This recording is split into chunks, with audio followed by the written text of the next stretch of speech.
Kakek 98 tahun ditemukan meninggal di dalam sumur.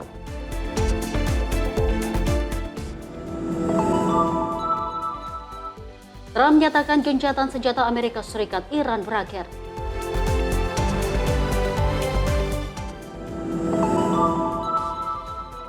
Indonesia resmi terapkan mandatori biodiesel B50.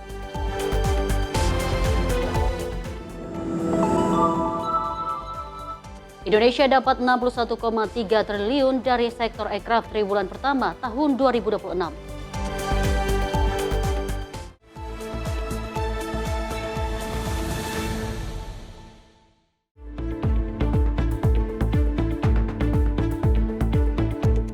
Halo, selamat malam pemirsa Sinpo TV. Apa kabar Anda? Semoga masih dalam keadaan sehat dan juga semangat. Senang sekali program Menyapa Indonesia Malam kembali hadir menyapa Anda kali ini bersama saya Abdi Azwar Sahi. Dan saya Dewi Manik. Pemirsa, selain informasi utama, kami juga akan menemani Anda dengan sejumlah informasi terkini dari dalam negeri dan juga mancanegara. Inilah Menyapa Indonesia Malam, Sinpo TV selengkapnya.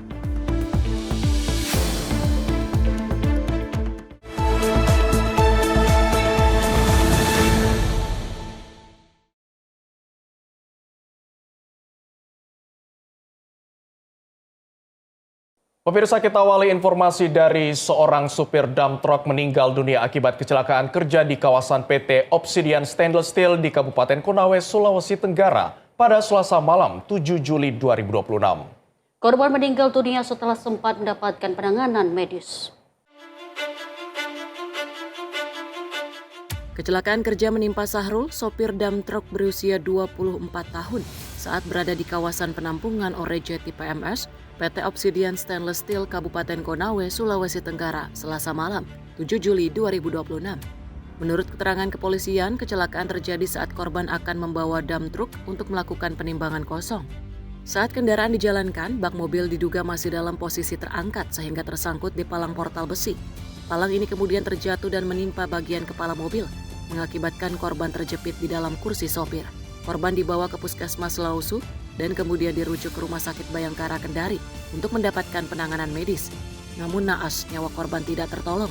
Hasil pemeriksaan visum luar menunjukkan korban mengalami luka pada bagian kepala, pendarahan di kedua telinga dan hidung, serta patah tulang belakang dan paha kiri. Mutiara Aina Putri, tim redaksi Sinpo TV melaporkan.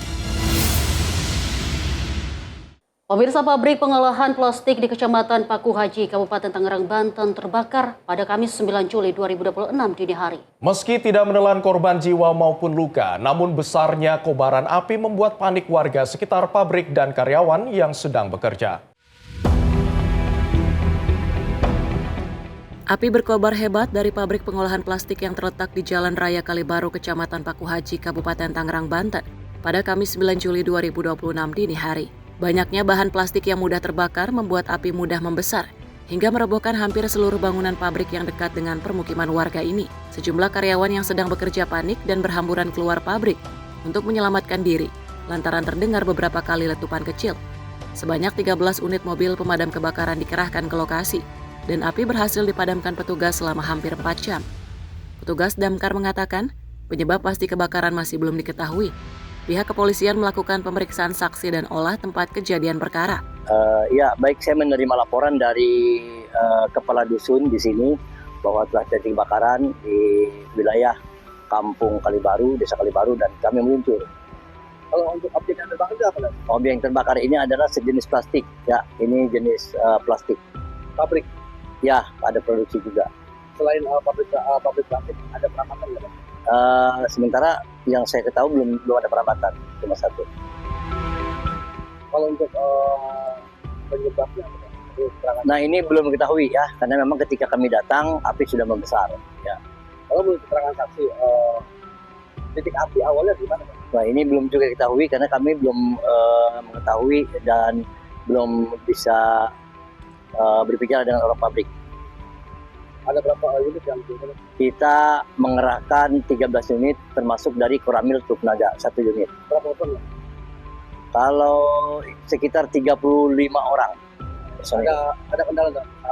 Kendala alhamdulillah tidak ada karena memang kebetulan di samping di belakang pabrik ini ada sungai Cisadane yang airnya terus mengalir. Meski tidak menelan korban jiwa maupun luka, namun kerugian akibat kebakaran ini mencapai miliaran rupiah. Peristiwa kebakaran kini ditangani Polsek Paku Haji. Dari Tangerang, Banten, jurnalis Info TV melaporkan.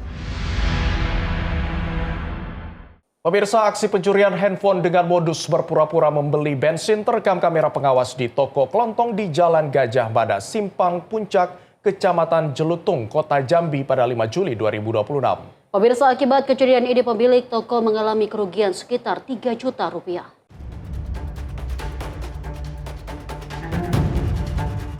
Aksi pencurian handphone terjadi di toko kelontong di Jalan Gajah Mada, Simpang Puncak, Kecamatan Jelutung, Kota Jambi, Minggu pagi, 5 Juli 2026. Rekaman CCTV memperlihatkan 3 orang datang menggunakan sepeda motor. Menurut keterangan korban, salah satu pelaku mengalihkan perhatian penjaga toko dengan meminta pengisian bahan bakar. Sementara pelaku lainnya memanfaatkan situasi dan mengambil handphone yang berada di atas laci etalase. Akibat kejadian ini, handphone dan saldo digital di dalam perangkat raib.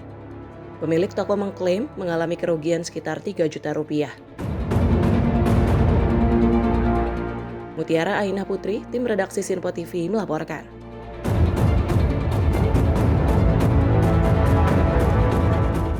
Pemirsa, nekat curi motor di siang bolong, pria asal Garut, Jawa Barat babak belur dan dilucuti pakaiannya. Aparat kepolisian kesulitan mengamankan pelaku karena massa yang geram terus menghakimi pelaku.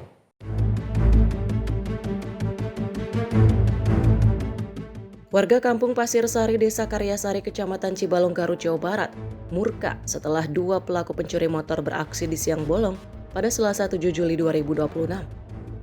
Mereka mengamuk dan menghakimi pelaku yang berhasil ditangkap di sekitar Pantai Karang Paranje. Tak puas menghujani dengan boga mentah, warga kemudian menelanjangi salah satu pelaku. Petugas mengalami kesulitan mengamankan pelaku karena masyarakat yang terus menarik pelaku. Menurut petugas, pelaku berjumlah 2 orang, diantaranya berinisial E dan G. Pelaku G melarikan diri saat masyarakat memergoki aksinya, sementara pelaku tertangkap. Untuk kejadian di Cibalong adalah kejadian Curanmor roda 2. Bisa dijelaskan Pak kronologisnya? Jadi ada 2 pelaku Curanmor, saudara E dan saudara G. Ketika saudara G dan E ini melakukan aksinya di wilayah Pantai Karang Paranje, Kecamatan Cibalong, dengan cara menjebol kunci sepeda motor Honda Beat milik korban, menggunakan kunci letter T. Kemudian ketika berusaha dihidupkan, akan tetapi motor ini tidak hidup atau mati. Petugas mengevakuasi pelaku ke Mapolsek Cibalong guna menjalani pemeriksaan. Dari Garut, Jawa Barat, jurnalis Info TV melaporkan. Sementara itu, pemirsa, aparat kepolisian Polres Malang menangkap pelaku perampokan dengan senjata tajam di Kabupaten Malang, Jawa Timur. Pelaku sempat membawa kabur mobil dan melukai leher korban saat beraksi.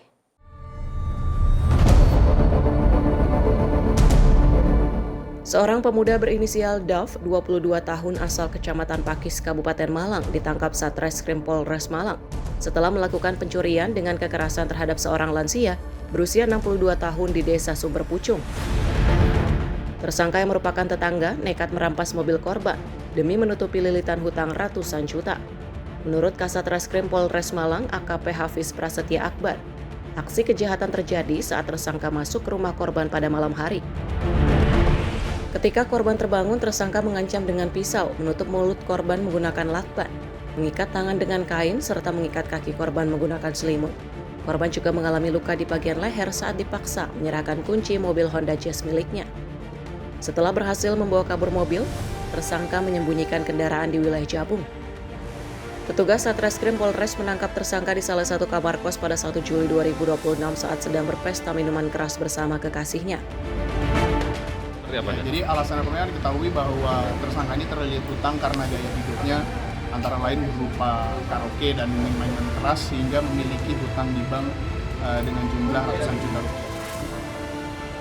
Tersangka dijerat pasal pencurian dengan kekerasan dan terancam hukuman maksimal 12 tahun penjara. Dari Malang, Jawa Timur, tim liputan Sinpo TV melaporkan. Kita lanjut informasi dari tim SAR gabungan yang berhasil mengevakuasi seorang kakek yang diduga tercebur ke dalam sumur di Desa Selempit, Kecamatan Kadambean, Kabupaten Gresik pada Rabu pagi. Korban bernama Kasiban berusia 98 tahun ditemukan dalam keadaan meninggal dunia setelah proses evakuasi yang berlangsung hampir 1 jam. Kantor Pencarian dan Pertolongan Surabaya menerima laporan adanya seorang warga yang diduga tercebur ke dalam sumur di Desa Selempit, Kecamatan Kedamaian, Kabupaten Gresik pada Rabu pagi. Menurut Kepala Seksi Operasi dan Siaga Kantor SAR Surabaya, Didit Ari Ristandi, korban diduga jatuh ke dalam sumur sejak subuh. Menindaklanjuti laporan tersebut, satu tim rescue Kantor SAR Surabaya langsung diberangkatkan ke lokasi untuk melakukan proses evakuasi bersama tim SAR gabungan. Setelah melakukan asesmen dan pemasangan jalur evakuasi, petugas menggunakan perlengkapan selam untuk menjangkau korban yang berada di dasar sumur sedalam sekitar 15 meter dengan ketinggian air mencapai 5 meter. Setelah proses evakuasi selama sekitar 50 menit, korban berhasil dievakuasi pada pukul 10.25 WIB dalam keadaan meninggal dunia dan selanjutnya diserahkan kepada pihak keluarga untuk proses lebih lanjut. Operasi evakuasi melibatkan tim SAR gabungan yang terdiri dari Kantor SAR Surabaya, Pemadam Kebakaran Gresik, BPBD Kabupaten Gresik, TNI Polri, tim medis, relawan, serta masyarakat setempat. Tim redaksi Sinpo TV melaporkan.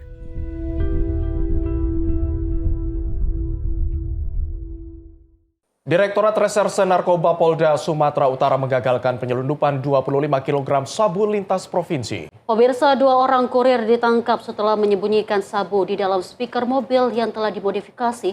Barang haram tersebut akan dikirim dari Aceh menuju Jambi. Matikan.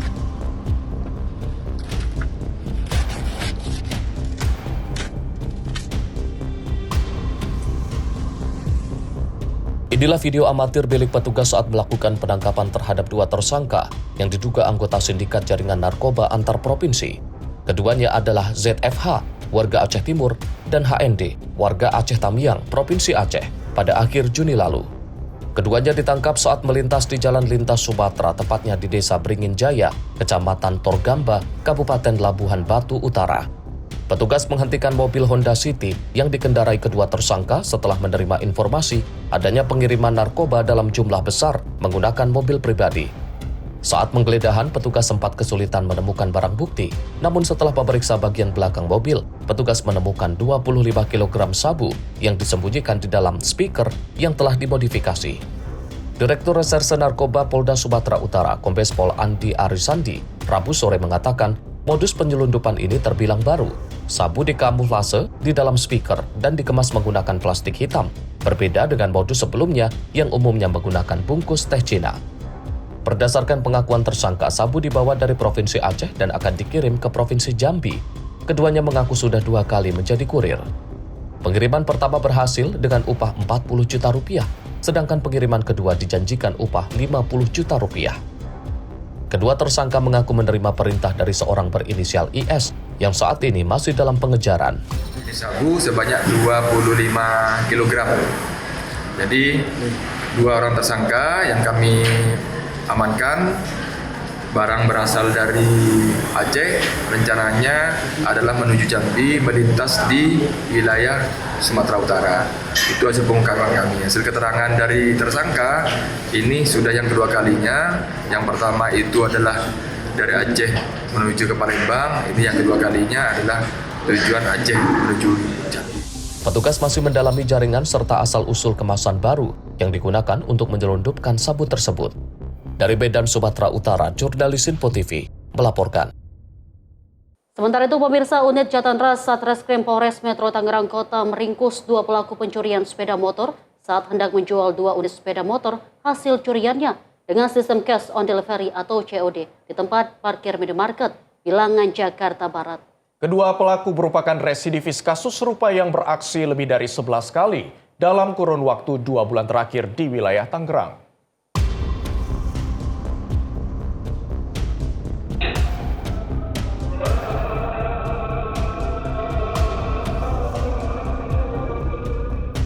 Salah satu aksi pelaku terekam kamera pengawas CCTV saat berhasil mencuri 1 unit sepeda motor di halaman kamar kos di daerah Kecamatan Benda, Kota Tangerang, Banten, beberapa waktu lalu.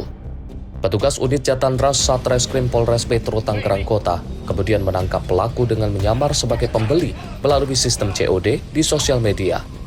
Pelaku ditangkap berikut 2 unit sepeda motor hasil curian di daerah Benda dan Cipondoh yang dibanderol dengan harga 3 hingga 3,5 juta rupiah. Petugas menyita 1 unit sepeda motor hasil curian yang belum dijual dan kunci T saat menggeledah kamar kontrakan pelaku. Kanit Jatanras Satreskrim Polres Metro Tangerang Kota AKP Suwito mengatakan 2 pelaku adalah residivis yang baru keluar pada bulan Juni 2026 lalu. Dan dari pemeriksaan sementara telah lebih dari 11 kali beraksi dalam kurun waktu 2 bulan terakhir. Pengungkapan kasus curanmor dan mengamankan 2 orang pelaku. Dari keterangan 2 orang pelaku ini, untuk sementara baru 11 TKP yang baru kita identifikasi. Pada saat ditangkap, pelaku kedapatan membawa 2 unit sepeda motor dan motor tersebut merupakan hasil atau asal pencurian di wilayah Benda, Kota Tangerang dan Cipondoh, Kota Tangerang. Dapat kami jelaskan bahwa pelaku yang kami tangkap 2 orang, masing-masing berinisial AC dan SR. Sedangkan temannya berinisial SR masih dalam pengejaran kami. Untuk saat ini pelaku diproses dan dilakukan penahanan di Polres Metro Tangerang Kota. Pelaku merupakan residivis, keluar dari lapas pada tahun 2024. Dan modus operandi yang digunakan oleh pelaku merusak kunci kotak motor korban dengan menggunakan kunci T, dan kunci T tersebut sudah berhasil kami sita. Untuk penjualan motor ini mereka sistemnya COD-an. Polisi masih memburu seorang pelaku lain berinisial SR yang berperan sebagai joki. Kedua pelaku yang tertangkap harus kembali berurusan dengan pihak kepolisian dan kini masih menjalani pemeriksaan. Keduanya dijerat pasal 477 KUHP tentang pencurian dengan pemberatan dengan ancaman hukuman 5 tahun kurungan penjara. Dari Tangerang, jurnalis Info TV melaporkan.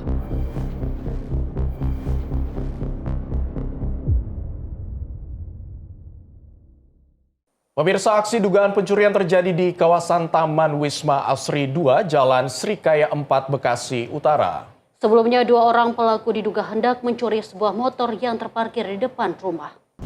Aksi dugaan pencurian terjadi di kawasan Taman Wisata Asri 2 RT 06 RW 25 Jalan Srikaya 4, Kelurahan Teluk Pucung, Kecamatan Bekasi Utara pada 5 Juli sekitar pukul 10 sampai 11 waktu Indonesia Barat. Berdasarkan informasi yang diterima, 2 orang pelaku diduga hendak mencuri sebuah motor Honda Beat yang terparkir di depan rumah.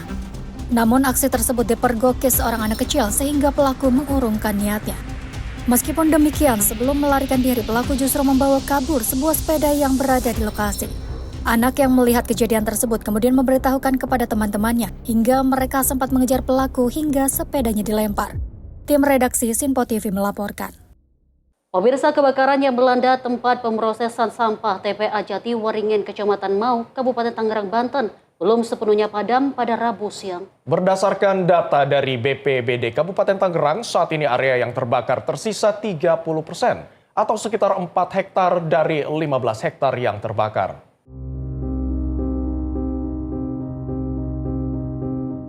Proses pemadam kebakaran di TPA Jatiwaringin di Kecamatan Mau, Kabupaten Tangerang, Banten terus dikebut petugas gabungan pada Rabu siang. 19 mobil damkar dan 3 unit waterbombing diterjunkan untuk memadamkan titik api yang masih menyala di sisi barat TPA Jatiwaringin. 30 personil Manggala Agni juga masih terlihat berjibaku melakukan proses pemadaman menggunakan sistem injeksi menggunakan cairan khusus. Kepala BPBD Kabupaten Tangerang mengatakan area yang masih terbakar tersisa 30% atau 4 hektar dari 15 hektar yang terbakar. Kendala utama dalam proses pemadaman adalah gas metana dalam timbunan sampah yang memicu munculnya titik api baru bila terpapar suhu panas. Kepala BPBD Kabupaten Tangerang juga mengatakan saat ini warga yang mengungsi di kantor desa tersisa 20 orang dari 192 orang. Meski demikian, pihak BPBD Kabupaten Tangerang mewaspadai potensi munculnya api besar sehingga asap kembali ke permukiman warga. Sudah 9 hari proses pemadaman ini, dan sampai hari ini ya berdasarkan hasil foto drone yang terbakar itu 15 hektar dari 33 hektar lahan TPA. Saat ini kurang lebih tinggal 30% lagi, kurang lebih antara 4 hektar 5 hektar lagi, dan sekarang sedang digerebek lah gitu ya pemadaman, baik melalui udara, heli waterbombing maupun juga oleh Manggala Agni dan juga teman-teman pemadam kebakaran. Ya, mudah-mudahan ini kita bisa cepat selesaikan. Ya. Diketahui kebakaran TPA Jatiwaringin terjadi pada Selasa 30 Juni lalu. Hingga saat ini petugas gabungan terus berupaya memadamkan api. Dari Tangerang, Muji Aplatu Mayrisa, Sinpo TV melaporkan.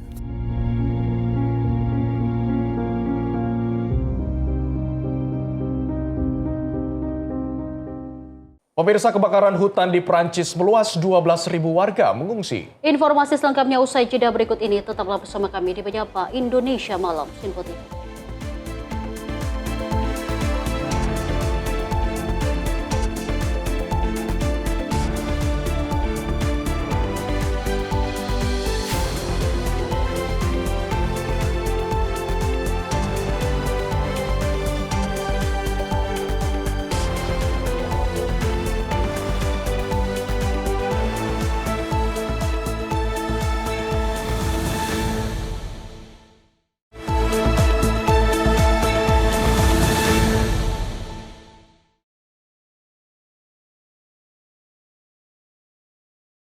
Terima kasih pemirsa, Anda kembali menyaksikan Menyapa Indonesia Malam.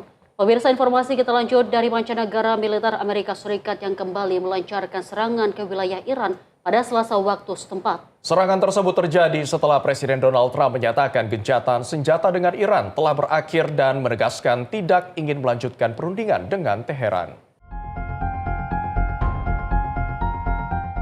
Sebuah ledakan besar terlihat mengguncang kota pelabuhan Chabahar, Iran. Rekaman yang diunggah Presiden Amerika Serikat Donald Trump di akun Truth Social menunjukkan munculnya bola api besar disertai suara ledakan. Militer Amerika Serikat melalui Komando Pusat atau CENTCOM menyatakan telah melancarkan serangan tambahan ke Iran. Washington mengatakan operasi itu bertujuan melemahkan kemampuan Iran mengancam kebebasan pelayaran di Selat Hormuz. Pemerintah Amerika Serikat menuduh Iran bertanggung jawab atas serangan terhadap kapal dagang dan awak sipil yang melintasi jalur pelayaran internasional tersebut. Sebelumnya, Presiden Donald Trump menyatakan gencatan senjata dengan Iran telah berakhir. Dalam konferensi pers bersama Sekretaris Jenderal NATO di Ankara, Turki, Trump juga melontarkan kritik keras terhadap kepemimpinan Iran dan menegaskan tidak melihat alasan untuk melanjutkan perundingan. Sebelum eskalasi terbaru ini, Washington dan Teheran menandatangani memorandum kesepahaman pada 17 Juni yang membuat kesepakatan gencatan senjata serta membuka putaran awal negosiasi di Swiss.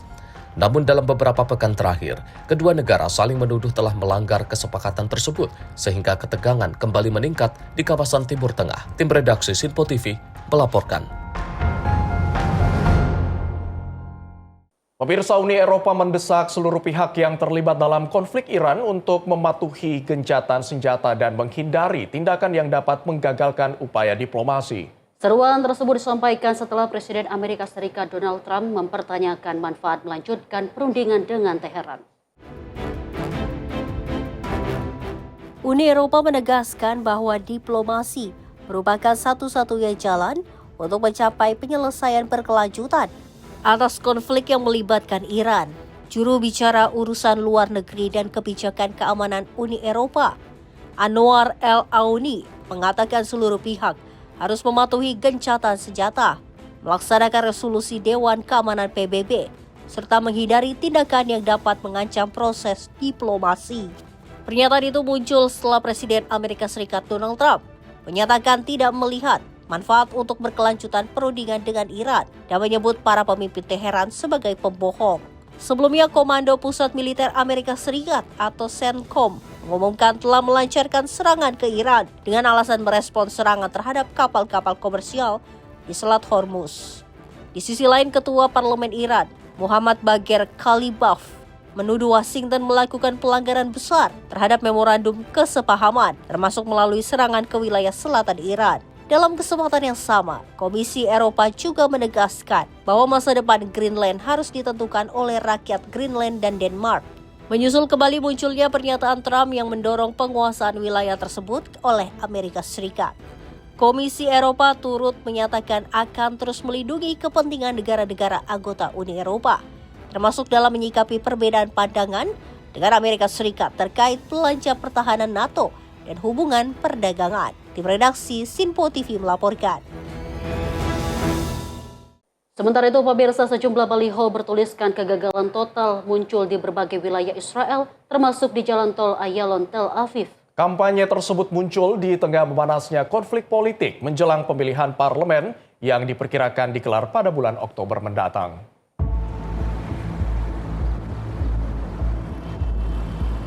Baliho raksasa bertuliskan di Iran, di Lebanon, di Gaza, kegagalan total, terpasang di jalan tol Ayalon, salah satu jalur utama di kota Tel Aviv.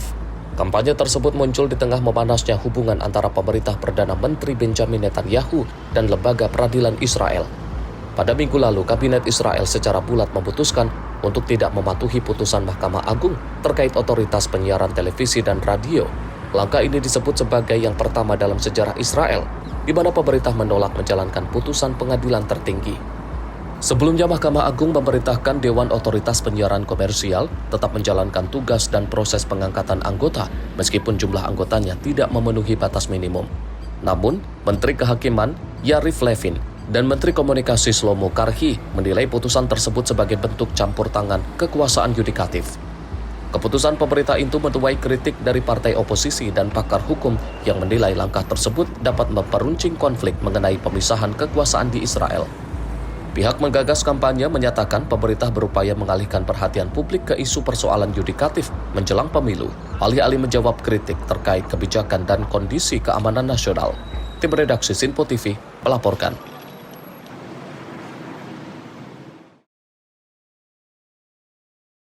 Sementara itu, Korps Garda Revolusi Islam Iran atau IRGC merilis rekaman yang diklaim menunjukkan peluncuran rudal ke sejumlah target militer Amerika Serikat di kawasan Timur Tengah. Pemirsa, serangan tersebut disebut sebagai balasan atas operasi militer Amerika di wilayah Iran.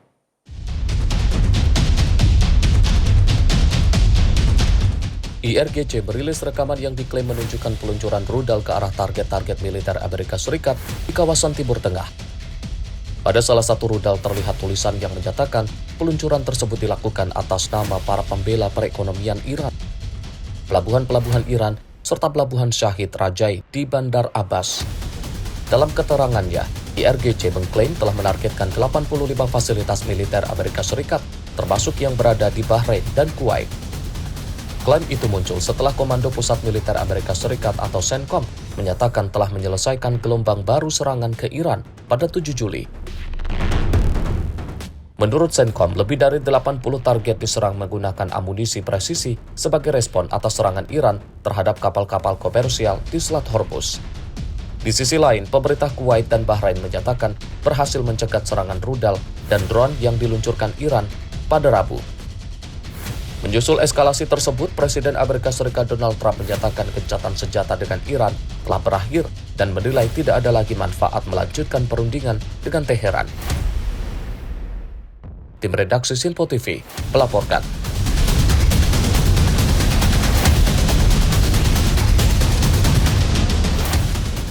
Pemirsa, kebakaran hutan yang melanda wilayah Pyrenees Oriental, Prancis Selatan terus meluas. Hingga Selasa waktu setempat, lebih dari 12.000 warga dievakuasi dan hampir 5.000 hektar lahan hangus terbakar.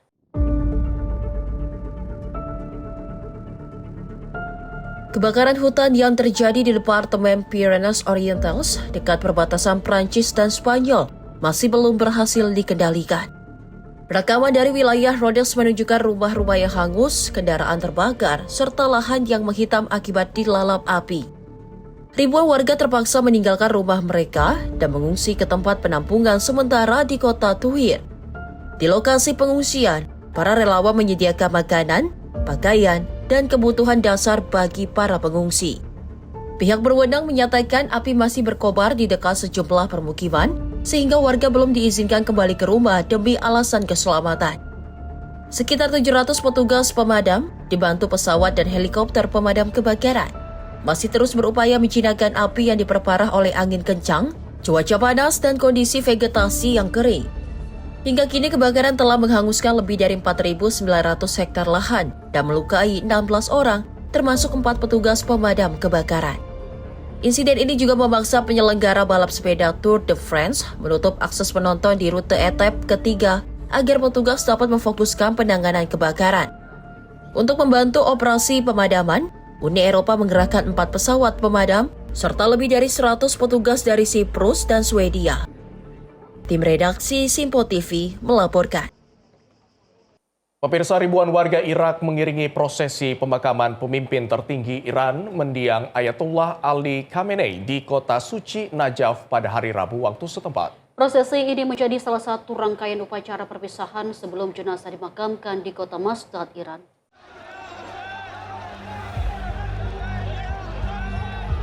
Ribuan pelayat memadati jalanan kota suci Najaf, Irak untuk mengantarkan peti jenazah mendiang Ayatollah Ali Khamenei.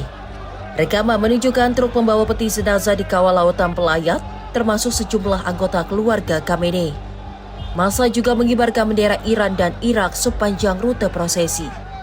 Salah satu pelayat menyatakan Iran dan Irak memiliki ikatan yang tidak terpisahkan, baik dalam masa damai maupun saat menghadapi krisis. Pelayat lain menilai digelarnya upacara pemakaman di Iran dan Irak mencerminkan besarnya pengaruh Khamenei di dunia Islam, khususnya di kalangan ulama Syiah. Media Irak melaporkan prosesi di Najaf berakhir setelah peti jenazah tiba di kompleks makam Imam Ali bin Abi Thalib. Sebelumnya iring-iringan pemakaman dimulai dari kawasan Jirs Al-Kufa. Selanjutnya jenazah Khamenei dijadwalkan dibawa ke kota Karbala untuk melanjutkan rangkaian upacara penghormatan. Setelah prosesi di Irak selesai, jenazah akan dibawa kembali ke kota Mashhad di Provinsi Khorasan Razavi, Iran untuk dimakamkan pada 9 Juli. Tim redaksi Simpo TV melaporkan. Pemirsa, prosesi upacara pemakaman Khamenei dilanjutkan di kompleks makam Imam Ali di kota suci Najaf, Irak. Prosesi tersebut menjadi salah satu rangkaian terakhir sebelum jenazah dimakamkan di kota Mashhad, Iran.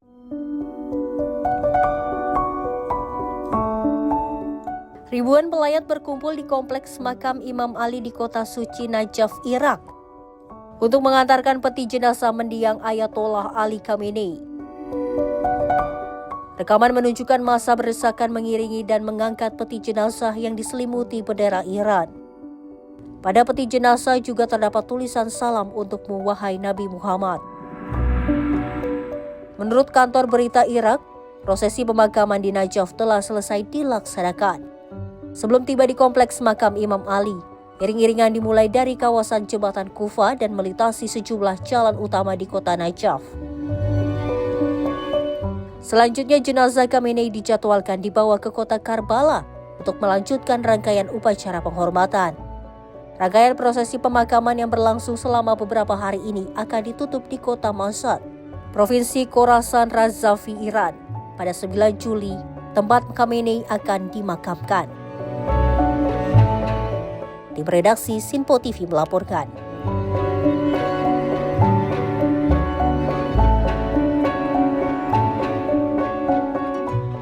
Pemirsa, tim penyelamat Cina berhasil mengevakuasi seluruh korban yang tertimbun tanah longsor di Provinsi Gansu. Dari total 33 orang yang tertimbun, 21 diantaranya meninggal dunia.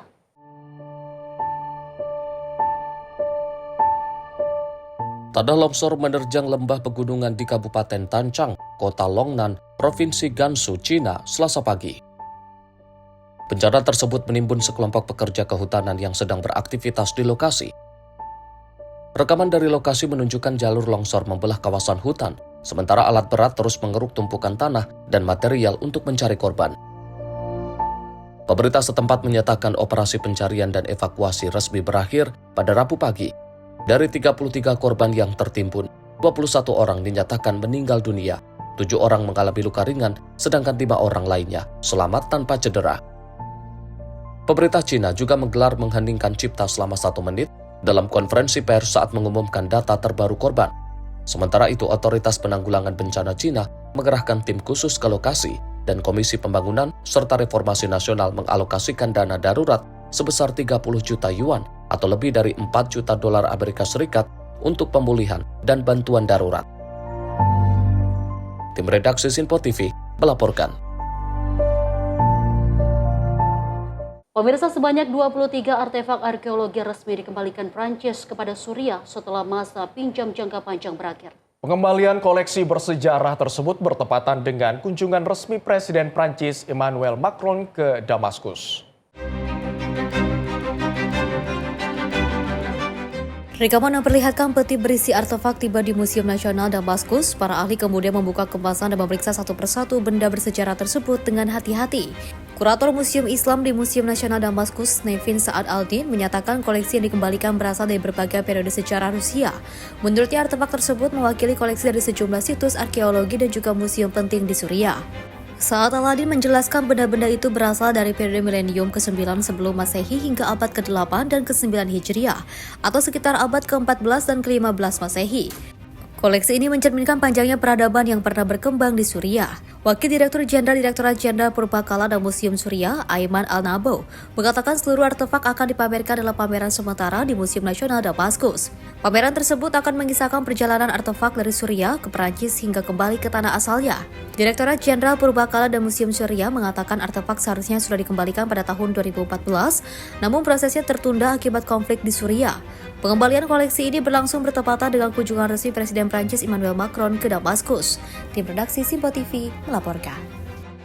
Pemirsa, ratusan warga relawan penyelamat dan diaspora Venezuela berkumpul di Puerta del Sol, Madrid, Spanyol untuk mengenang para korban gempa bumi dahsyat yang melanda Venezuela. Acara ini juga menjadi bentuk apresiasi bagi para relawan yang terlibat dalam operasi pencarian dan penyelamatan.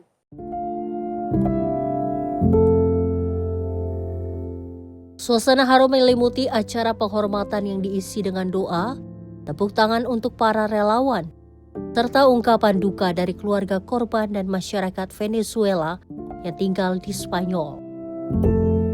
Presiden Komunitas Madrid, Isabel Díaz Ayuso, dan tokoh oposisi Venezuela, Edmundo González, turut hadir dan menyapa para relawan yang sebelumnya terlibat dalam misi penyelamatan di lokasi bencana.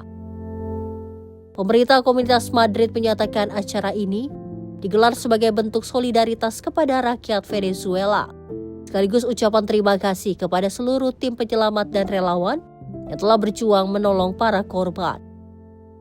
Sebelumnya, Madrid juga mengirimkan tim tanggap darurat ERICAM beranggotakan 40 personel yang terdiri dari pemadam kebakaran, tim anjing pelacak, dan tenaga medis untuk membantu operasi pencarian di Venezuela.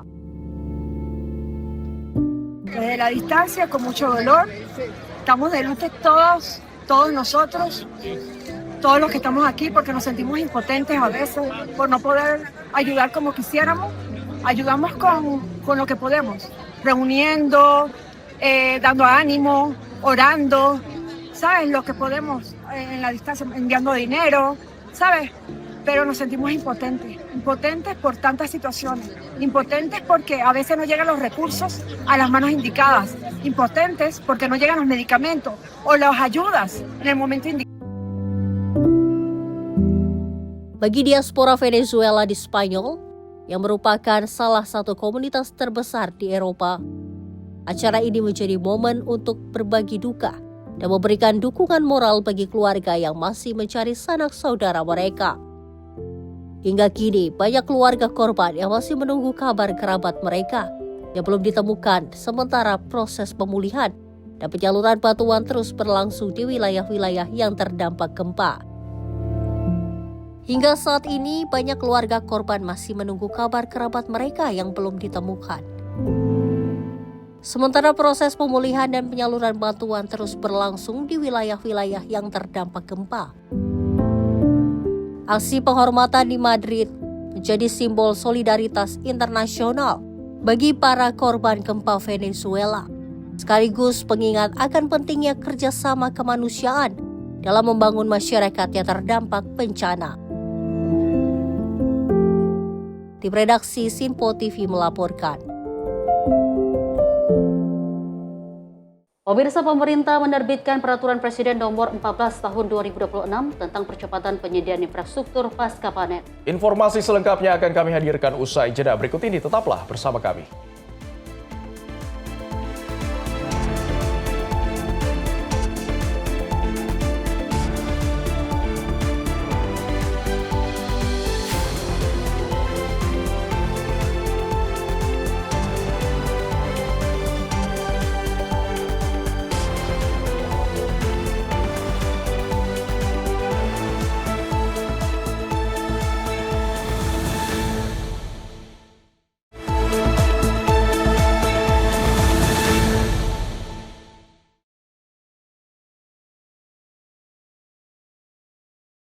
Terima kasih pemirsa, Anda masih bersama kami dalam Menyapa Indonesia Malam. Kita lanjutkan informasi dari pemerintah resmi memulai implementasi mandatori biodiesel B50 pada Juli 2026. Pemirsa, langkah implementasi B50 dapat menyerap 2,1 juta tenaga kerja dan menekan emisi CO2.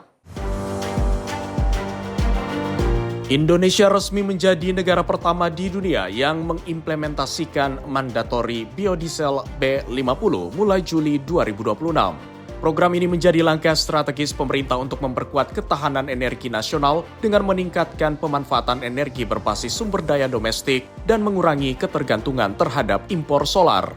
Pelaksanaan program B50 didukung regulasi yang telah disiapkan pemerintah, yakni Permen ESDM nomor 4 tahun 2025 dan Kepmen ESDM yang mewajibkan pencampuran biodiesel sebesar 50% pada seluruh jenis minyak solar. Pemerintah juga memastikan kesiapan implementasi menuju pengujian komprehensif di 6 sektor pengguna mesin diesel, mulai dari otomotif, alat berat, pertanian, angkutan laut, pembangkit listrik hingga perkereta apian. Hasil sementara menunjukkan B50 aman digunakan serta memenuhi aspek kinerja dan kompatibilitas. Selain memperkuat kemandirian energi, implementasi B50 diproyeksikan mampu menghemat devisa sekitar 170 triliun rupiah pada 2026, meningkat dari 133,3 triliun rupiah pada 2025 saat penerapan B40. Program ini juga diproyeksikan meningkatkan nilai tambah CPO menjadi 23,49 triliun rupiah, menyerap hingga 2,1 juta tenaga kerja, serta menurunkan emisi gas rumah kaca sekitar 44,46 juta ton CO2 sebagai bagian dari upaya mendukung transisi energi dan dekarbonisasi nasional. Dalam masa transisi, pemerintah memberikan waktu hingga 30 September 2026 bagi badan usaha BBM untuk menghabiskan stok biodiesel dengan spesifikasi pencampuran B40 sebelum penerapan penuh B50. Tim redaksi Sinpo TV melaporkan.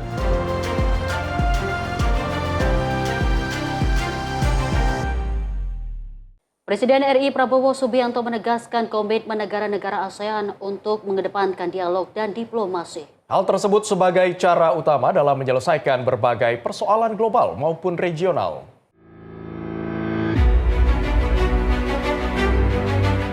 Presiden RI Prabowo Subianto menegaskan komitmen negara-negara ASEAN untuk mengedepankan dialog dan diplomasi. Pernyataan tersebut disampaikan Prabowo usai menggelar pertemuan dengan Perdana Menteri Singapura, Lawrence Wong, dalam Forum Leaders Retreat di Istana Merdeka, Jakarta pada Senin siang. Pembahasan dalam pertemuan itu tidak hanya berfokus pada hubungan bilateral Indonesia dan Singapura, tetapi juga mencakup berbagai perkembangan global dan regional yang berpotensi mempengaruhi stabilitas kawasan serta kehidupan masyarakat. Prabowo menegaskan bahwa ASEAN memiliki pandangan yang konsisten mengenai pentingnya penyelesaian sengketa secara damai. Kita menegaskan bahwa ASEAN berpandangan setiap sengketa harus kita selesaikan secara damai melalui dialog dan diplomasi. Tidak hanya di kawasan kita, tapi di semua kawasan. Pembahasan kita hari ini tidak hanya menjadi respons terhadap tantangan saat ini, tapi juga mempersiapkan kemitraan kita untuk masa depan. Dan kita melihat hubungan ini harus langgeng di masa. Selain membahas tantangan global, kedua pemimpin juga menyoroti pentingnya memperkuat kemitraan strategis Indonesia dan Singapura dalam jangka panjang. Prabowo juga mengingatkan bahwa Indonesia dan Singapura akan memperingati 60 tahun hubungan diplomatik pada 2027. Menurutnya, momentum tersebut menjadi pengingat pentingnya menjaga dan memperkuat hubungan kedua negara. Sementara itu, Perdana Menteri Singapura Lawrence Wong mengatakan, dirinya dan Presiden Prabowo juga membahas perkembangan regional dan global dalam pertemuan tersebut. Menurutnya, kedua negara memiliki kesamaan pandangan mengenai pentingnya peran sentral ASEAN dalam menjaga stabilitas kawasan. Ia juga menyampaikan bahwa Singapura akan berkonsultasi secara erat dengan Indonesia menjelang keketuaan ASEAN yang akan diemban Singapura pada 2027. The President and I also had very good discussions on regional and global developments. We agreed on the importance of ASEAN and ASEAN centrality. And next year, as Singapore gets ready to be the chair of ASEAN, we will engage and consult with Indonesia closely to shape the agenda for our chairmanship year.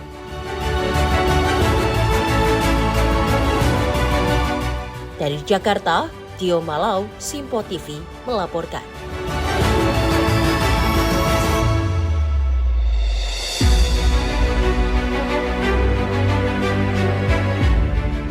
Sementara itu, pemirsa, Presiden Republik Indonesia Prabowo Subianto mengantar kepulangan Perdana Menteri India Narendra Modi usai mengunjungi Candi Prambanan di daerah istimewa Yogyakarta. Pemirsa, momen tersebut menandai berakhirnya rangkaian kunjungan kenegaraan Modi di Indonesia.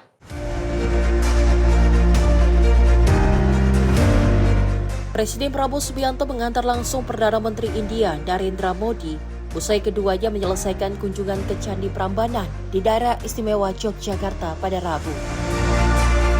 Sebelum bertolak meninggalkan Indonesia, Modi dan Prabowo sempat meninjau kompleks Candi Prambanan, salah satu situs warisan dunia UNESCO dan ikon budaya Indonesia. Setelah kunjungan tersebut, Prabowo mengantar Modi menuju Bandara Internasional Yogyakarta untuk melepas kepulangannya ke India. Kunjungan Perdana Menteri Modi ke Indonesia diisi dengan berbagai agenda kenegaraan, termasuk pertemuan bilateral bersama Presiden Prabowo dan pembahasan penguatan kerjasama di berbagai bidang. Kedua pemimpin juga menegaskan komitmen untuk terus memperkuat hubungan strategis Indonesia dan India, baik di tingkat bilateral maupun dalam kerjasama kawasan dan global. Dengan berakhirnya rangkaian kunjungan ini, diharapkan hubungan kemitraan strategis antara Indonesia dan India akan semakin erat di masa mendatang. Tim redaksi Simpo TV melaporkan. Kita beralih dengan informasi lainnya, pemirsa. Pimpinan MPR menyambangi pimpinan Mahkamah Konstitusi dalam rangka silaturahmi di Gedung Mahkamah Konstitusi Jakarta pada Rabu sore. Pertemuan tersebut juga sekaligus untuk mengundang jajaran pimpinan Mahkamah Konstitusi dalam sidang tahunan MPR, DPR, dan DPD yang akan berlangsung pada 14 Agustus mendatang. Dalam rangka mempererat tali silaturahmi, pimpinan Majelis Musyawarah Rakyat menyambangi pimpinan Mahkamah Konstitusi. Pertemuan tersebut sekaligus turut membahas mengenai sidang tahunan MPR, DPR, dan DPD pada 14 Agustus mendatang. Nantinya dalam sidang tahunan ini juga akan dihadiri Presiden Prabowo Subianto yang akan berpidato kenegaraan menyampaikan RAPBN tahun 2027. Selain itu, pimpinan DPR akan mengundang sejumlah lembaga negara untuk menghadiri sidang tahunan MPR, DPR, dan DPD. Yang kedua, ingin kami sampaikan bahwa ini adalah silaturahmi kebangsaan antara pimpinan Majelis Permusyawaratan Rakyat Republik Indonesia dengan pimpinan Mahkamah Konstitusi. Tadi kami diterima oleh Ketua Mahkamah Konstitusi, Wakil Ketua Mahkamah Konstitusi, dan seluruh hakim konstitusi dalam lingkungan Mahkamah Konstitusi Republik Indonesia. Perbincangan atau pembicaraan menyangkut tentang rencana persiapan sidang tahunan MPR menjelang peringatan 17 Agustus 1926 yang tradisinya adalah mengundang lembaga-lembaga negara. Karena itu tadi kami sampaikan sebagai rangkaian daripada itu, maka kami hari ini memulai silaturahmi kebangsaan ke berbagai macam lembaga negara yang diawali dengan silaturahmi dengan Mahkamah Konstitusi. Dari Jakarta, Fahrizal, Sinpo TV melaporkan. Sementara itu, pemirsa, Ketua MPR Ahmad Muzani mengungkapkan bahwa pihak dan Mahkamah Konstitusi sepakat untuk tidak mencampuri urusan rumah tangga masing-masing. Pemirsa, kesepakatan tersebut yakni MPR bertugas mengamandemen Undang-Undang Dasar 1945, sedangkan MK berkewenangan menafsirkan undang-undang. MPR bersama Mahkamah Konstitusi bersepakat untuk tidak mencampuri urusan kewenangan masing-masing lembaga. Kesepakatan tersebut dilakukan usai pimpinan MPR menyambangi pimpinan Hakim Mahkamah Konstitusi di Gedung Mahkamah Konstitusi Jakarta. Ketua MPR Ahmad Muzani mengatakan lembaganya berdasarkan konstitusi mempunyai tugas untuk mengamandemen Undang-Undang Dasar 1945, sedangkan Mahkamah Konstitusi berkewenangan menafsirkan undang-undang. Kendati demikian, MPR dan Mahkamah Konstitusi akan tetap berkomunikasi dalam hal-hal yang berkaitan dengan penafsiran konstitusi. MPR menurut konstitusi tugasnya adalah mengamandemen Undang-Undang Dasar 45 dan Mahkamah Konstitusi menurut Undang-Undang Dasar kewenangannya adalah menafsirkan atas Undang-Undang Dasar. Selama ini baik MPR ataupun MK berjalan sesuai dengan kewenangannya masing-masing, dan tadi kita sepakat baik MPR ataupun MK tidak saling mencampuri urusan kewenangannya masing-masing dan tidak saling mencampuri urusan rumah tangga masing-masing, tetapi kita saling berkomunikasi untuk memberikan tafsir. Dari Jakarta, Fahrizal, Sinpo TV melaporkan. Kita lanjut informasi dari Menteri UMKM RI Maman Abdurrahman yang menyampaikan pemanfaatan Artificial Intelligence atau AI dalam berbagai aktivitas usaha bisa meningkatkan produktivitas UMKM di tanah air. Hal tersebut disampaikan oleh Menteri Maman dalam acara National Policy Convening Indonesia pada 8 Juli 2026. Menteri UMKM Republik Indonesia Maman Abdurrahman memberikan opening remarks dalam acara National Policy Convening atau NPC Indonesia, Chartering the Blueprint for AI Inclusive Indonesia pada Rabu 8 Juli 2026. Forum ini dinilai sejalan dengan visi asa cita Presiden Prabowo Subianto dalam mewujudkan keadilan ekonomi dan sosial melalui transformasi digital yang merata.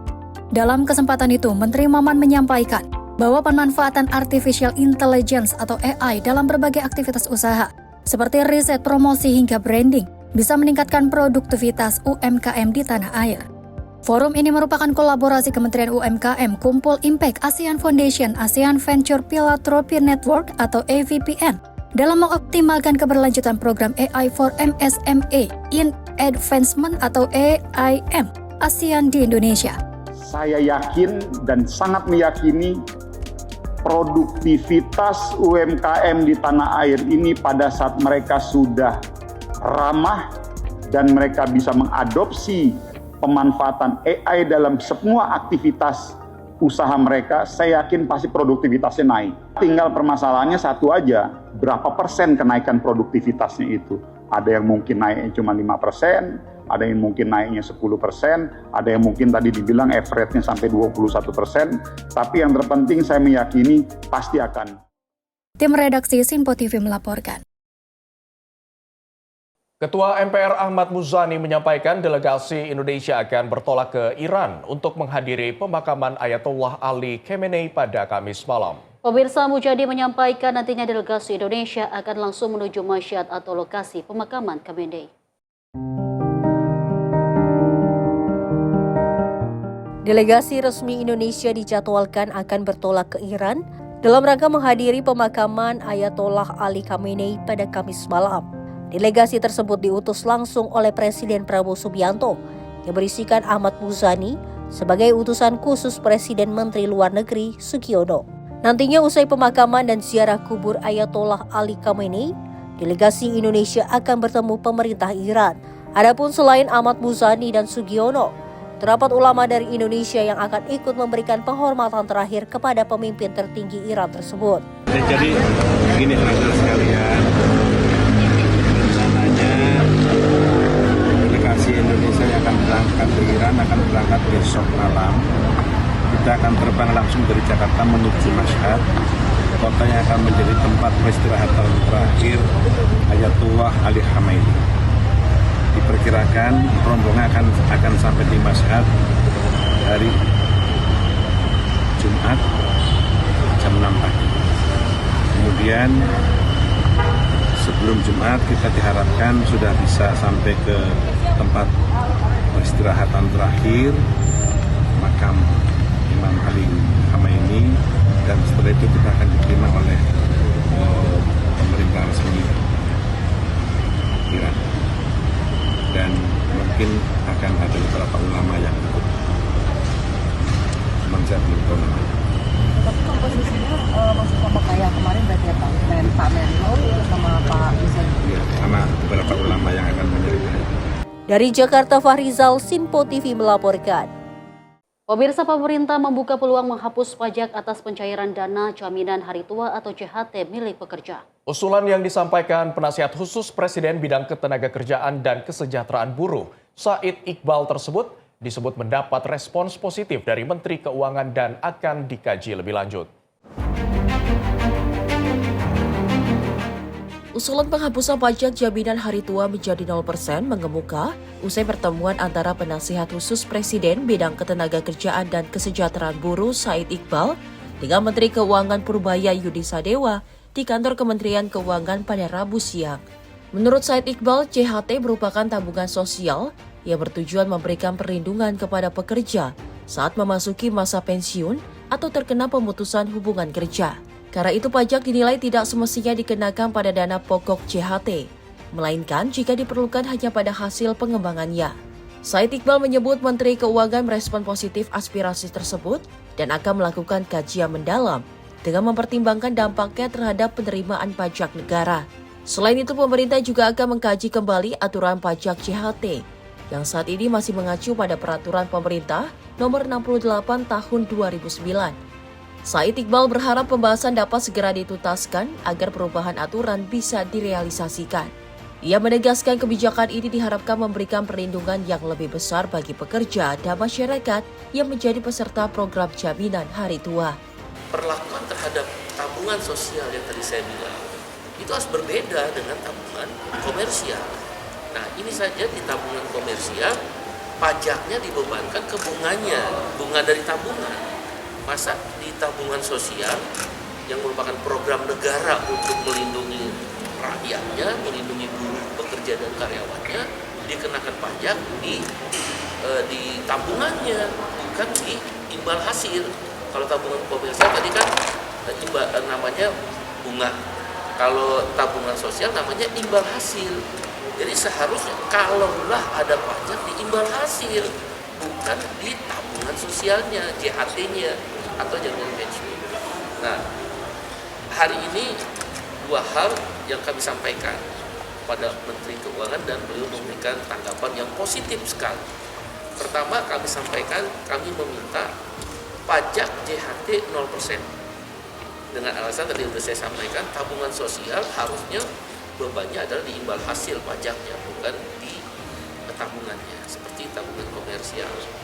Jika hasil kajian disetujui, pemerintah akan menyiapkan perubahan peraturan pemerintah nomor 68 tahun 2009 sebagai dasar hukum penerapan kebijakan pajak JHT yang baru. Dari Jakarta, Tio Malau, Simpo TV melaporkan. Sementara itu, pemerintah menerbitkan peraturan Presiden nomor 14 tahun 2026 tentang percepatan penyediaan infrastruktur pasca panen. Pemirsa, peraturan tersebut dalam rangka memperkuat ketahanan pangan nasional. Hasil panen yang melimpah belum tentu menjamin ketahanan pangan. Jika masih banyak produk pertanian rusak atau terbuang akibat terbatasnya sarana pasca panen. Oleh karenanya pemerintah menerbitkan peraturan Presiden nomor 14 tahun 2026 tentang percepatan penyediaan infrastruktur pasca panen dalam rangka memperkuat ketahanan pangan nasional. Melalui kebijakan ini, pemerintah berupaya memastikan hasil panen dapat dikelola lebih baik, tersimpan dengan aman, dan didistribusikan secara optimal. Melalui pembangunan gudang penyimpanan, fasilitas pengering, rumah kemas, sarana pengolahan, serta penguatan sistem logistik, pemerintah menargetkan penurunan kehilangan hasil panen, peningkatan nilai tambah bagi petani, dan distribusi pangan yang lebih efisien. Melalui langkah ini diharapkan mampu jaga kualitas hasil panen, serta memperkuat ketahanan pangan nasional dari hulu hingga hilir. Tim redaksi Sinpo TV melaporkan. Pemirsa, Badan Legislasi atau Balik DPR RI terus mematangkan penyusunan rancangan undang-undang tentang penyadapan. Salah satunya dengan menghimpun masukan dari aparat penegak hukum melalui kunjungan kerja ke Polda Sumatera Utara. Penyusunan RUU penyadapan dilakukan melalui mekanisme meaningful participation. Regulasi ini diharapkan menjadi payung hukum yang komprehensif bagi kegiatan penyadapan di berbagai lembaga, sekaligus menjamin perlindungan hak warga negara.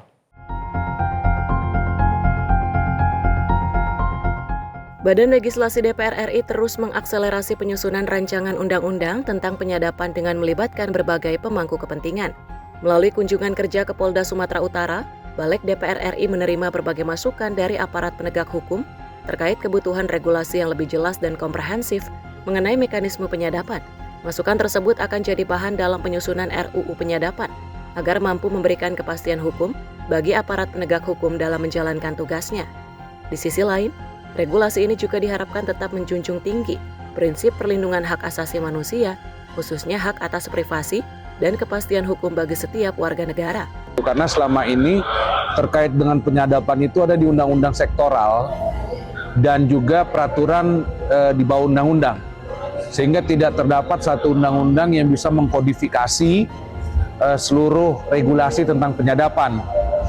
Karena itu jadinya praktek penyadapan itu berbeda-beda di tiap lembaga, baik itu di kepolisian maupun di kejaksaan, di KPK juga. Nah, kita ingin ini melakukan satu kodifikasi. Gunanya apa? Gunanya itu untuk bisa menjamin penegakan hukum itu berjalan dengan efektif, sekaligus juga hak-hak asasi dari tiap warga itu bisa dipenuhi atau dijamin. Balik DPR RI menargetkan RUU penyadapan dapat jadi landasan hukum yang seragam bagi seluruh lembaga yang memiliki kewenangan melakukan penyadapan, sehingga tercipta kepastian hukum, akuntabilitas, serta perlindungan hak-hak warga negara. Tim redaksi Sinpo TV melaporkan. Pemirsa, Kepala BGN menggandeng KPK dan Kejaksaan untuk mengawasi program MBG. Informasinya usai jeda berikut ini, tetaplah bersama kami di Sinpo TV.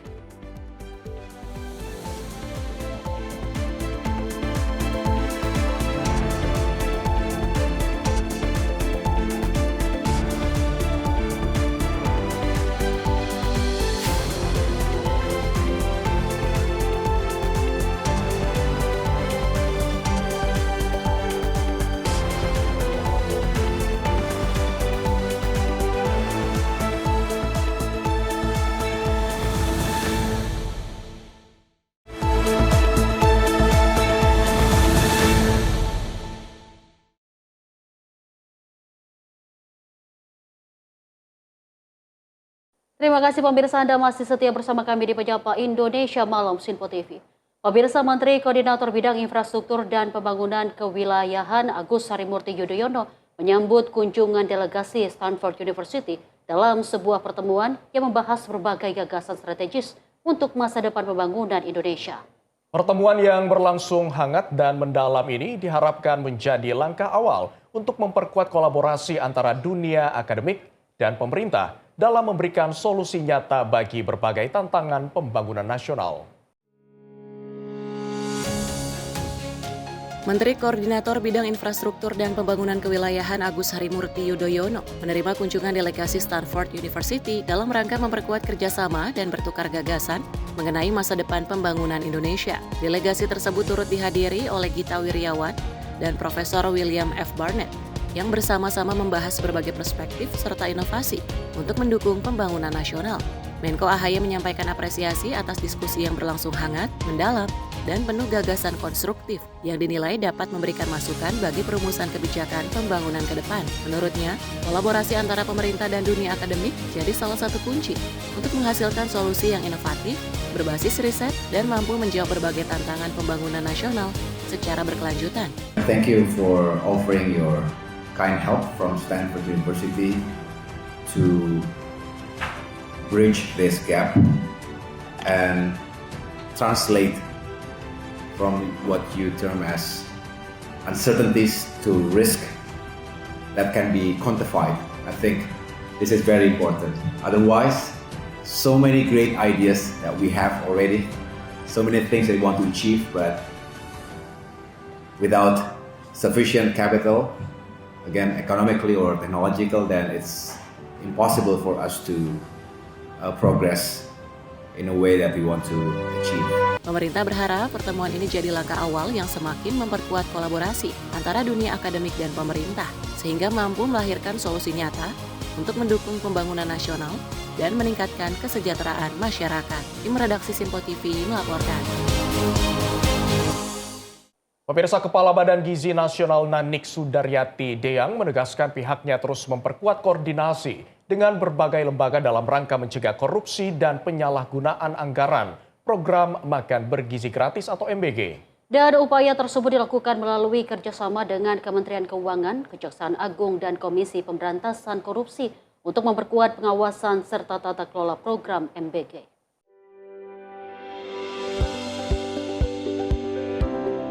Kepala Badan Gizi Nasional Nanik Sudaryati Deyang menyatakan bahwa BGN terus menjalin komunikasi dan kerjasama dengan berbagai pihak sebagai bagian dari upaya mencegah korupsi dan penyalahgunaan anggaran program Makan Bergizi Gratis.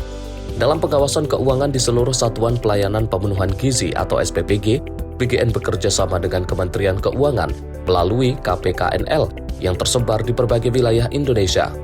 Selain itu, BGN juga berkolaborasi dengan Kejaksaan Agung untuk pengawasan dan pendampingan dalam menyusun petunjuk teknis, surat edaran, serta berbagai regulasi pendukung program MBG. Dalam rangka mencegah korupsi, Nanik bersama pimpinan BGN dan tenaga ahli juga melakukan pertemuan dengan pimpinan Komisi Pemberantasan Korupsi untuk memperkuat sinergi serta menindaklanjuti seluruh rekomendasi KPK demi mewujudkan tata kelola program MBG yang baik.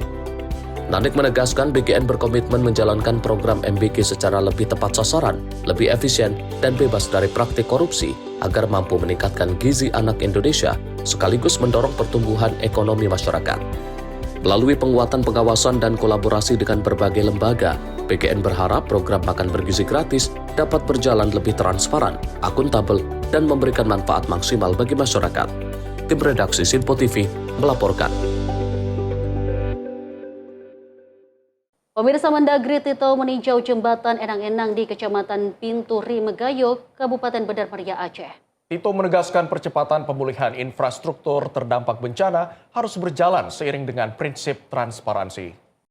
Ketua Satuan Tugas Percepatan Rehabilitasi dan Rekonstruksi atau Satgas PRR Pasca Bencana Sumatera Tito Karnavian menegaskan percepatan pemulihan infrastruktur terdampak bencana harus berjalan seiring dengan prinsip transparansi.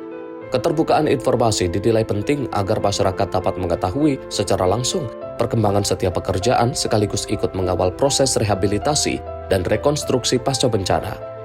Penegasan tersebut disampaikan Tito saat meninjau jembatan Enang-Enang di Kecamatan Pinturi Megayo, Kabupaten Bandar Meriah, Aceh.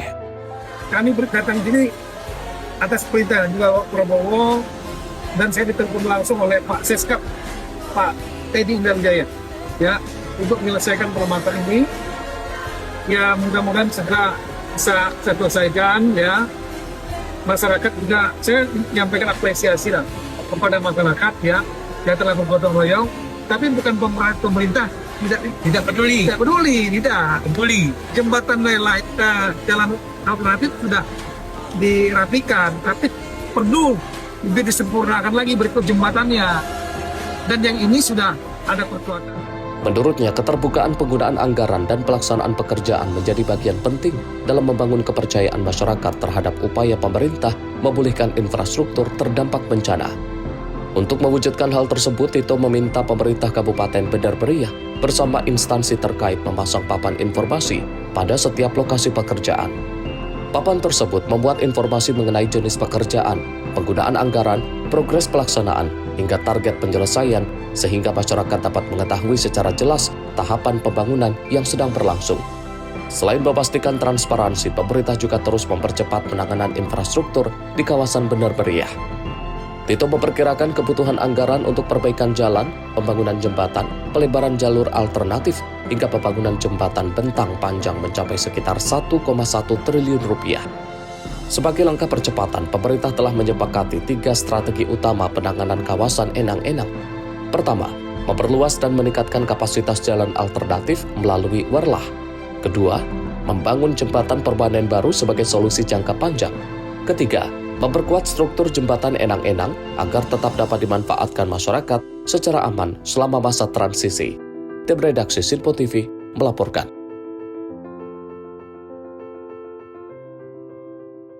Pemirsa, Wamensos Agus Jabo menutup rapat konsolidasi dan pembekalan Kepala Sekolah Rakyat tahun ajaran 2026-2027 secara daring pada Rabu 8 Juli 2026. Sementara itu, pemirsa, Agus Jabo juga menyebut Sekolah Rakyat sebagai jembatan emas yang dibangun negara agar anak-anak dari keluarga kurang mampu dapat menyeberangi keterbatasan menuju masa depan. Wakil Menteri Sosial RI Agus Jabo Priyono menutup rapat konsolidasi dan pembekalan Kepala Sekolah Rakyat tahun ajaran 2026-2027 secara daring dari kantor Kementerian Sosial Jakarta, Rabu 8 Juli 2026. Dalam arahannya, Agus Jabo menegaskan bahwa Kepala Sekolah Rakyat bukan sekadar pengelola satuan pendidikan, melainkan pemimpin perubahan yang mengemban misi memutus rantai kemiskinan melalui pendidikan. Hal tersebut disampaikan kepada 191 kepala sekolah rakyat yang terdiri atas 166 kepala sekolah pada titik existing dan 25 kepala sekolah pada titik baru, serta 12 PPK wilayah dari seluruh Indonesia dalam kegiatan yang dipusatkan di Kulon Progo, Daerah Istimewa Yogyakarta. Mengawali arahannya, Agus Jabo menyampaikan apresiasi kepada seluruh kepala sekolah yang telah mengikuti rangkaian pembekalan dan konsolidasi selama beberapa hari terakhir. Ia menegaskan sekolah rakyat merupakan amanat Presiden Prabowo Subianto yang tidak hanya menghadirkan sekolah dengan fasilitas modern, tetapi juga menjadi wahana untuk memutus rantai kemiskinan antar generasi dan membebaskan anak-anak dari belenggu kemiskinan melalui pendidikan. Agus Jabo menyebut sekolah rakyat sebagai jembatan emas yang dibangun negara agar anak-anak dari keluarga miskin dan miskin ekstrim dapat menyeberangi keterbatasan menuju masa depan yang lebih baik. Ia menambahkan sekolah rakyat merupakan pendidikan berasrama dengan dukungan fasilitas modern, sehingga kepala sekolah harus memastikan seluruh sarana dan prasarana dikelola secara profesional dan bertanggung jawab sebagai amanah negara dan rakyat Indonesia. Tim redaksi Sinpo TV melaporkan. Pemirsa, Wakil Ketua DPR Cucun Ahmad Samsyur Rijal mendorong pemerintah untuk dapat memberikan kepastian status guru pegawai pemerintah dengan perjanjian kerja atau P3K paruh waktu sebelum September 2026. Menurutnya, kepastian tersebut penting agar ribuan guru P3K paruh waktu tidak menghadapi ketidakjelasan status kepegawaian. Kepastian guru pegawai pemerintah dengan perjanjian kerja atau P3K paruh waktu hingga saat ini masih belum menemukan titik kepastian status kepegawaiannya. Kepastian guru tersebut dinilai penting agar ribuan guru P3K paruh waktu mendapatkan kejelasan status. Oleh karena itu, pimpinan DPR memfasilitasi pertemuan forum guru dan tenaga pendidikan dengan kementerian serta lembaga terkait agar memperoleh solusi. Pimpinan DPR pun mendorong pemerintah untuk dapat memberikan kepastian status guru pegawai pemerintah dengan perjanjian kerja atau P3K paruh waktu sebelum September 2026. Sebenarnya tadi kan minta P3K itu ada P3K penuh waktu, ya itu yang statusnya itu memang sudah ASN ya gitu. Ada juga P3K yang paruh waktu. Paruh waktu ini tadi disampaikan aspirasi mereka. Ini kan sampai September minta kejelasan seperti apa. Emang harus segera disikapi. Sudah dibicarakan dengan tadi ke GTK, kemudian juga dengan Pendis seperti itu. Dan sampai sekarang masih belum ada nilai total dari berapa kebutuhan guru yang sebenarnya.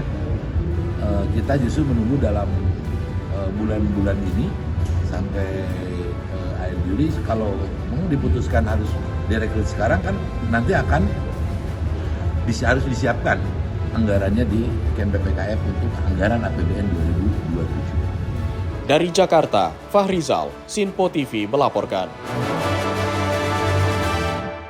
Sementara itu, Wakil Ketua DPR Cucun Ahmad Samsyur Rijal menerima audiensi bersama Forum Aliansi Guru dan Karyawan di bidang pendidikan di Kompleks Parlemen Senayan, Jakarta. Pemirsa, pertemuan tersebut membahas mengenai kesejahteraan guru serta evaluasi sekolah yang harus di-merger karena minimnya jumlah murid. Pimpinan DPR memfasilitasi pertemuan bersama Forum Aliansi Guru dan Karyawan Bidang Pendidikan di Kompleks Parlemen Senayan, Jakarta. Pertemuan ini untuk mendengarkan dan membahas berbagai persoalan yang dihadapi guru dan tenaga pendidikan, khususnya terkait kesejahteraan, perlindungan, serta tata kelola. Cucun mengatakan guru dan tenaga kependidikan memegang peran penting dalam membentuk sumber daya manusia Indonesia. Cucun juga menyebut pihaknya siap mengawal untuk kesejahteraan guru dan tenaga pendidikan. Ini kita mengawal perjuangan Forum Aliansi Guru dan Karyawan di bidang pendidikan. Makanya karyawan bidang pendidikan ini kan saya sampaikan istilahnya ini yaitu tenaga kependidikan, karena di sana ada penjaga perpustakaan, di sana ada tenaga tata usaha. Nah, ini ternyata banyak jumlahnya, hampir 66.000 ya, yang tenaga kependidikan ini. Jadi perjuangan Forum Aliansi Guru ini sudah panjang dan lagi mensinkronkan kebutuhan guru yang ada di kita itu sekarang ini emang sudah darurat. Tapi masih banyak yang harus ditata dulu. Emang harus sinergi, kumpul. Ini lagi terus kita simulasi juga, DPR ikut mengawal, karena nanti kalau emang mau diputuskan di tahun 2027, kan harus disiapkan di Ken PPKN sekarang ini untuk masuk dalam bingkai anggaran pemenuhan daripada kebutuhan guru itu. Ada problem lagi. Dari Jakarta, Fahrizal, Sinpo TV melaporkan. Pemirsa, rencana aksi buruh di depan Kementerian Keuangan dibatalkan. Keputusan tersebut diambil setelah penasihat khusus Presiden Bidang Ketenagakerjaan dan Kesejahteraan Buruh Said Iqbal menyebut telah terdapat titik temu dan itikat baik dari pemerintah terkait aspirasi buruh mengenai pajak jaminan hari tua.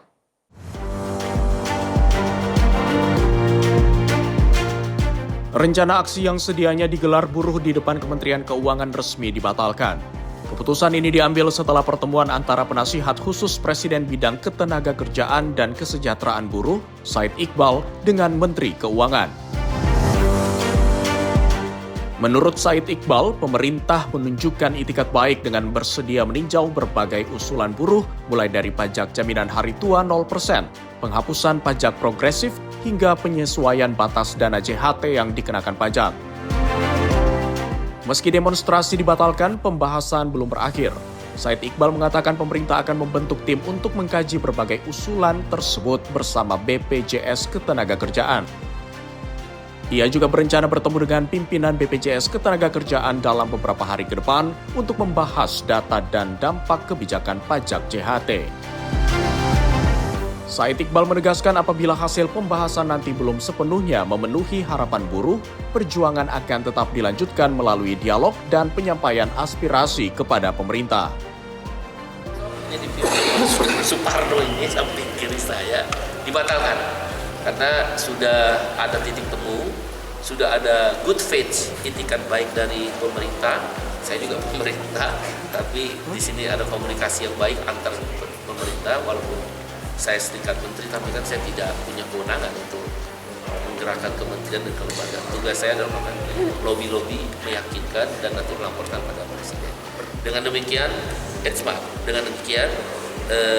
aksi dibatalkan. Tadi saya sudah bicara dengan Bung Suparno, Bung Mujimin, dan Bung Iwan. Ya. Pemerintah dan perwakilan buruh kini memilih melanjutkan pembahasan melalui jalur dialog. Hasil kajian tersebut akan menjadi dasar untuk menentukan perubahan kebijakan pajak jaminan hari tua serta revisi aturan yang berlaku. Dari Jakarta, Dio Malau, Sinpo TV melaporkan.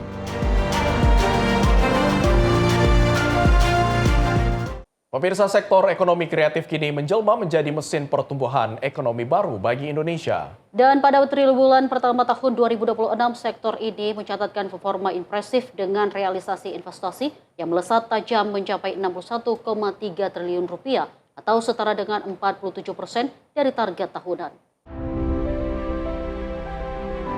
Geliat sektor ekonomi kreatif nasional terus menunjukkan tren pertumbuhan positif pada awal tahun 2026. Kondisi ini tercermin dari realisasi investasi pada triwulan pertama yang melonjak drastis menjadi 61,3 triliun rupiah dibandingkan periode yang sama tahun lalu yang sebesar 43,3 triliun rupiah. Capaian ini menjadi katalis positif karena telah mengamankan 47% dari batas atas target investasi tahunan sebesar 146 triliun rupiah.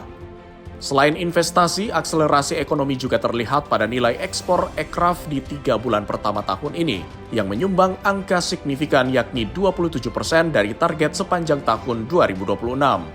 Sektor fashion, kria, dan kuliner masih menjadi penopang utama ekspor real Indonesia. Nah, ini data triwulan 1. Memang data yang sudah keluar adalah investasi ekraf dan nilai ekspor. Kami untuk tahun 2026 ini ditargetkan 146 triliun batas atasnya. Tetapi capaian TW1 sudah mencapai 61,3 triliun rupiah atau 47% ya, dari target yang diberikan.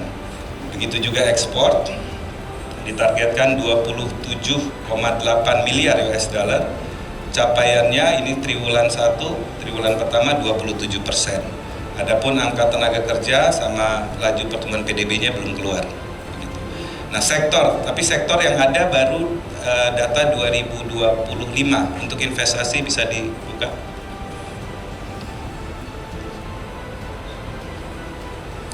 Kalau dulu investasi banyak masuk ke sektor fashion, kuliner, kria. Tapi ini cukup surprising, itu adalah sekarang sektor aplikasi, investasi yang banyak masuk ke sektor aplikasi. Untuk mendorong pertumbuhan ekonomi kreatif lebih jauh lagi, Presiden Prabowo bahkan secara resmi telah menerbitkan Perpres nomor 37 tahun 2026 tentang Rencana Induk Ekonomi Kreatif tahun 2026 hingga 2045 sebagai arah pembangunan ekonomi kreatif jangka menengah dan panjang.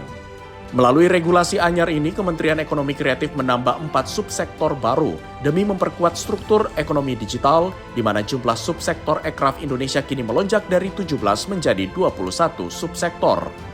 4 subsektor baru yang masuk dalam transformasi ini meliputi modifikasi otomotif, teknologi baru seperti kecerdasan buatan atau AI, dan blockchain. Konten digital yang mewadahi para konten kreator serta afiliator hingga industri sulih suara atau voice over. Yang pertama ini juga mencantumkan pengelompokan subsektor ke dalam 4 klaster berbasis seni, budaya, desain, teknologi, dan konten digital, serta ada 4 subsektor baru. Jadi kalau sebelumnya 17 subsektor, sekarang ada tambahan 4 subsektor. Yang pertama adalah modifikasi otomotif, semacam custom begitu. Kemudian teknologi baru termasuk AI, blockchain, big data, cyber security, dan lain-lain. Kemudian konten digital termasuk konten kreator, afiliator, live commerce, dan juga sulih suara atau voice over. Jadi itu 4 subsektor yang baru. Melalui arah kebijakan, Rindekraf dapat memperkuat ekosistem ekraf dan menjawab tantangan industri kreatif di masa depan sebagai mesin baru pertumbuhan ekonomi nasional. Dari Jakarta, Dio Malau, Sinpo TV melaporkan.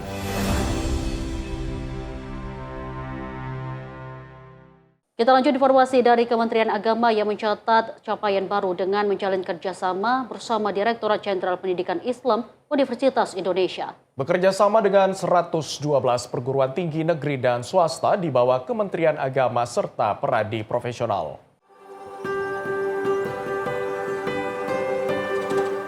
Kementerian Agama menyambut baik kerjasama Direktorat Jenderal Pendidikan Islam Universitas Indonesia, 112 perguruan tinggi negeri dan swasta di bawah Kementerian Agama serta peradi profesional. Penandatanganan kerjasama ini digelar di Hotel Borobudur, Jakarta pada Rabu 8 Juli 2026. Menteri Agama Nasaruddin Umar menyebut momentum ini sangat relevan dengan kebutuhan bangsa saat ini semakin kompleks persoalan hukum.